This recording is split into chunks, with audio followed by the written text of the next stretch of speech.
Being underweight is a phenomenon that we don't think about quite commonly because everybody's worried about gaining weight and losing weight because they're too big. But what about those people who actually struggle to gain weight? And so this is what we'll be discussing today. And this is the Dr. Tebz show where we're putting your health back into your hands.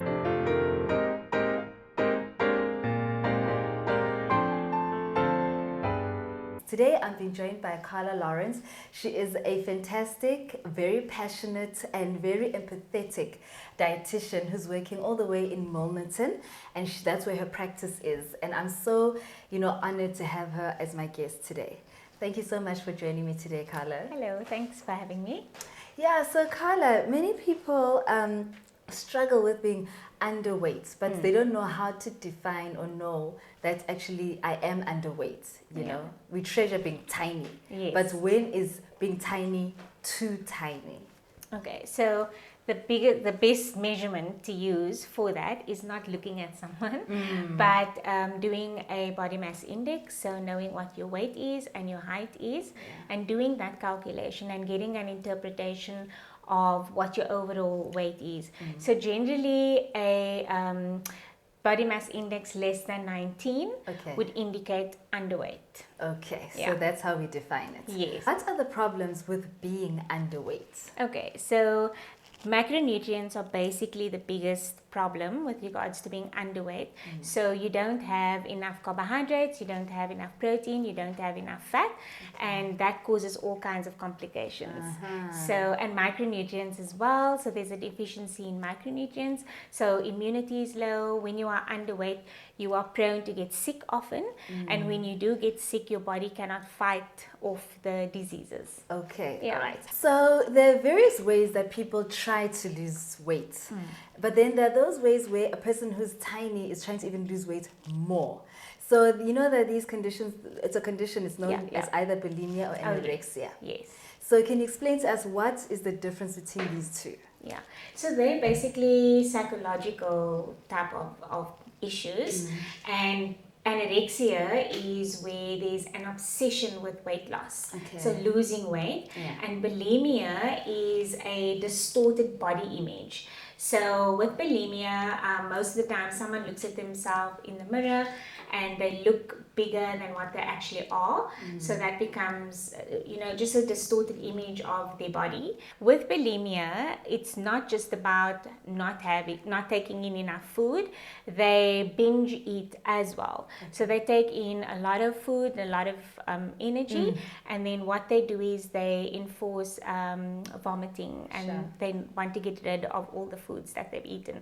So that's basically the difference between the two. Okay, so anorexia, they just don't eat. Bulimia is just eat and then they go and they throw up. Yes, so with anorexia, they are starving themselves. They're very strict on calorie counting, the types of food, the amounts of food.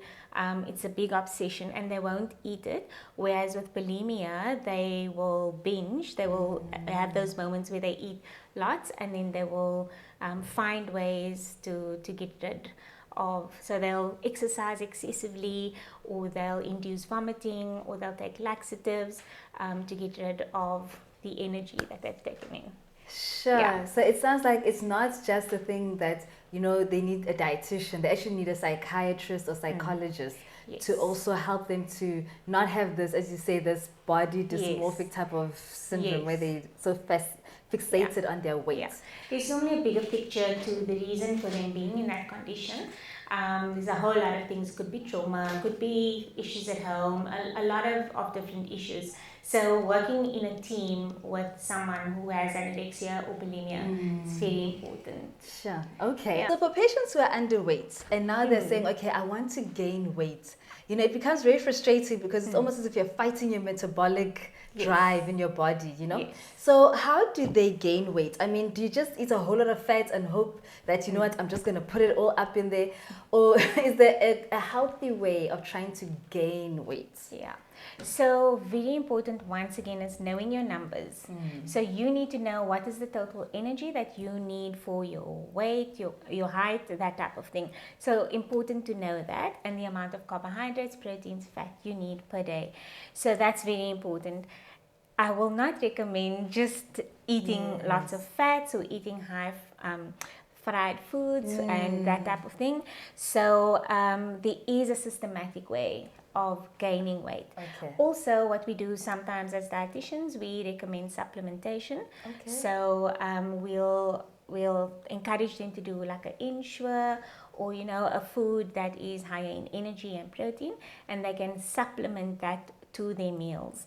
So it's very important to still keep in mind that it still needs to be healthy and balanced, because taking in wrong kinds of fats is not going to be good, because that's just going to cause other issues like cholesterol and that type of thing. So we don't want that. We still want them to be healthy, but we want them to pick up weight as well. Okay. So what are some of the actual practical dietary changes that they can make to their eating habits that can help them to gain weight? When they go to the shops, what do they buy and so forth? So exercise is important because it's going to strengthen their muscles, and it's also going to help them pick up weight. So that's important. Protein sources are very important, and you don't necessarily need to do meat. You can do your legumes and your beans as well. Okay, so like these ones. Yes. Okay. Cool. Yes, these are all protein sources, and then your eggs as well. 100%. Source of protein, so that's important. And then also fats, because they need fat stores as well, so including your oils and your nuts and your seeds in your diet is important as well. And also working with someone to know the amount that you need to take in, so not just having loads of oil or nuts, or it still needs to be done in a kind of controlled type of setting. So in actual fact, the person should be consulting again a dietitian, you know, and the dietitians are not only private, as you've previously mentioned. You can find them also in public hospitals or in public facilities. And they can be accessed. Yeah, and in public facilities, they also have what we call a supplementation program. So when patients present to them underweight, they actually put them onto this program for a certain period of time, and they get supplementation, and they can include that with their meals, and that will help them to pick up weight as well. Okay, that's good to know. That's very good to know. One of the other problems, as you mentioned before, with being underweight or being undernourished is immunity. But also people have iron deficiency that goes hand in hand with this. So what are some of the changes that they can make to up their iron, So what we do as dietitians, the first thing I will do is I'll do a history with you. Okay. So we need to assess what are you eating. Are you taking in good iron sources, that type of thing. So that's the first place to start. Know what you are eating, and then from there we can see what the problem is. Also, you'll probably most likely have worked with a doctor. So are there any underlying or other reasons why the iron levels are low? So that's very important to remember as well. But from a dietary perspective, your fruits, your vegetables, your green leafy vegetables are very important. Like this delicious looking spinach over here. And then beetroot as well, which we don't have here, but beetroot is also good, and beetroot with the skin is good, and not the one in the bottles. The raw. You can buy raw beetroot, and you can steam it, and you can include that in your diet as well. That's a good source. And then your red meats are also good sources of iron.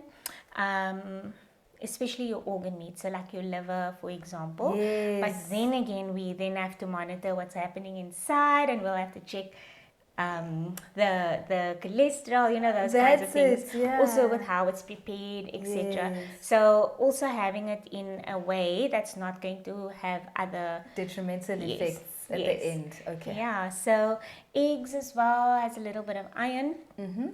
So you can include that in your diet as well. And then what's also important to remember is what we call inhibitors and enhancers. So inhibitors are foods that are going to stop the absorption of iron, and those would normally be things that are a compound called tannins. And tannins are found in coffee, and it's found in wine, it's found in tea, herbal teas as well. So large amounts of those Well, drinks. Yes, drinks, yeah. Yeah, they will also have an effect on your iron levels and the absorption of iron. So we talk through that as well in our sessions. We ask clients, do you drink your tea directly after your meal, or your wine, or your coffee, or your tea? And we'll work around it from there. Okay. And then your enhancers are things like vitamin C. Yes. So big one. Yes. So oranges, strawberries are also a good source of vitamin C. They will enhance the absorption of iron. Okay. So it's having that balance. Yeah. And then also just, I know there's a whole lot of other ways as well. I saw someone have like a little metal type fish that you can add into your pot while you're cooking, and that also increases the iron. The iron in Yeah. your food. Oh, wow. Very interesting. I should have gotten a details, but I didn't. But that's also a good way of getting in your iron. Oh, wow. You see, this is why we need dietitians. Because then you don't actually know these things, but it actually helps a lot. Yes. And I like the fact that you say you keep monitoring what's happening. So it's not just we're eating, and we're just continuing without knowing. With iron, it's important to be very sure that you have an iron deficiency and not just take iron supplements without a doctor or a dietitian or knowing what your levels are, because that's not good just to take it and your iron levels are fine. Yes, no, that's very important to note. That's very, very true. Okay, so Carla, you did allude to the fact that we have to be supplementing, okay, and nowadays due to the pandemic that just went past us, a lot of people are talking about vitamin supplementation. So can you tell us a little bit about how do we do it? When is it too much? When is it too little? Are the consequences to overdosing yourself? Because people take vitamins in the morning, in the evening. Yeah. Hey, it's all happening. Yeah. I think what's the most important thing, like I said, with the iron is to know I do have a deficiency. Yes. So you get different kinds of vitamins. So you get water-soluble vitamins and you get fat-soluble vitamins. So water-soluble vitamins are basically vitamins that get they dissolve basically in water, and if you have too much, you just urinate them out. Yes. And then you get fat soluble vitamins. Those are in our system a little bit longer because of the process of absorption. So those ones could potentially be more harmful. So those would be like your vitamin A, D, E, and K. Yeah. So those are the ones that we need to be watching out for.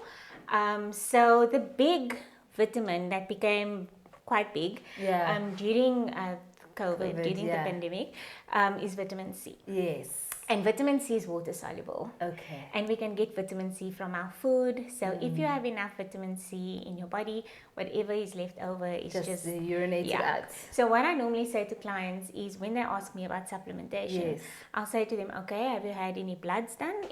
Do we see any clinical signs of a deficiency? If not, then it's entirely up to you. Because basically you're going to be urinating out what you bought, it's just going to go to waste if it's not needed. So look, vitamin C as a whole, like besides immunity, it's good for our skin, our hair, everything. But if your body has enough, it's just going to get rid of it. So that's with vitamin B and all the other vitamins that are water soluble. They will just get excreted. Yeah. So then, in actual fact, you should just stick to the recommended, dose of once a day. Yes. That's and also, enough. if you're eating healthy, if you're eating balanced, then you should be fine. Okay. You don't necessarily have to take a vitamin supplement. Yeah.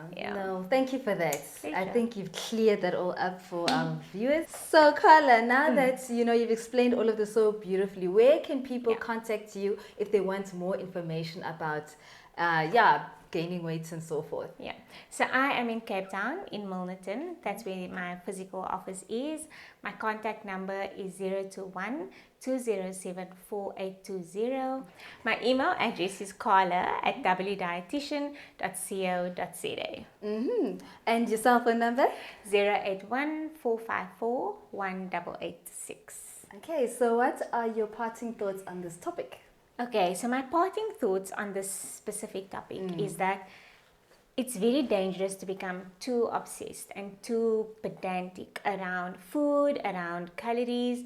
So my motto actually is making friends with food. So a healthy relationship with food is what's encouraged in order to have a balanced, healthy life. Oh, that's beautiful. I love that. Make friends with your food. Yes. Yes, I think I love that. We'll end it on that note. So thank you so much, Carla, for having joined me today on this beautiful topic. And thank you, viewers, for also watching. And if you'd like more information, we'll leave Carla's contact details in the description below.